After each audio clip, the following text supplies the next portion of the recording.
The Kimber 1911 Rapide is up there with one of Kimber's best production line 1911s.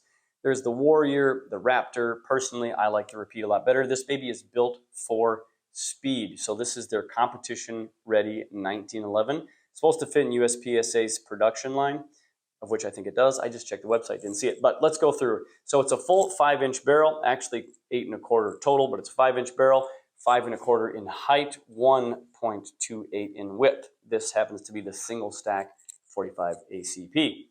The whole thing is covered in the Kim Pro 2 coating, except of course for the barrel. That is a tin barrel, they call it, which is a titanium nitride.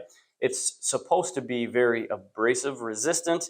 I think it's gorgeous, which is part of the reason I purchased it, but it helps you clean it off. Looks like I could clean a little bit better. Also, it's supposed to be pretty lubricious, meaning that it's supposed to help with your quick slide forward on your reloads, along with the lightning cuts. One of my favorite parts about it is the G10 grips. If you haven't grabbed some of these things, you gotta go to the store and put this in your hand. Not only does it grip well and feel well, but my favorite part is the mag release cutout. It's a must have. So go check out these G10s. It's got an extended beaver tail. You've got stippling front and rear, both of which feel pretty good in the hand. I like them a lot. Of course, you've got your serrations on your slide. Trigger is about a 5-pound trigger. I'll check that here again in a second. For sights, it has the True Glow Pro day-night sights, which are fantastic. And it's a single stack 8-round. Only comes with 1 mag, but life goes on. So underneath in the mag well, to fit the USPSA's production line, your mag well can't stick out more than 1/4 of an inch, of which it doesn't. So it does qualify, but of course it is beveled. So it helps with your quick reloads. Also, one of my favorite features, it just comes in ambidextrous, which for me is necessary at this price point. I don't know why you wouldn't have it.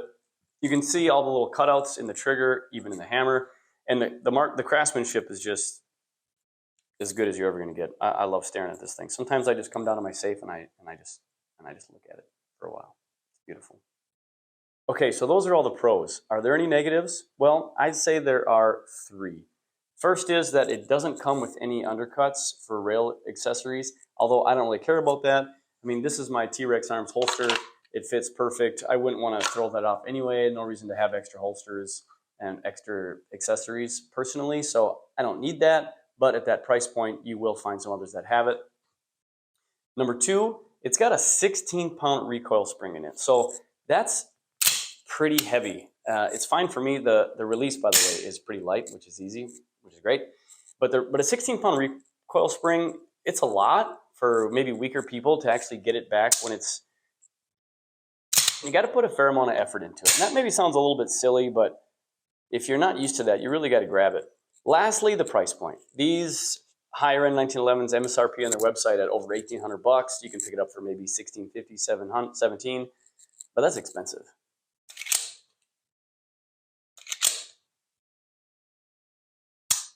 Six,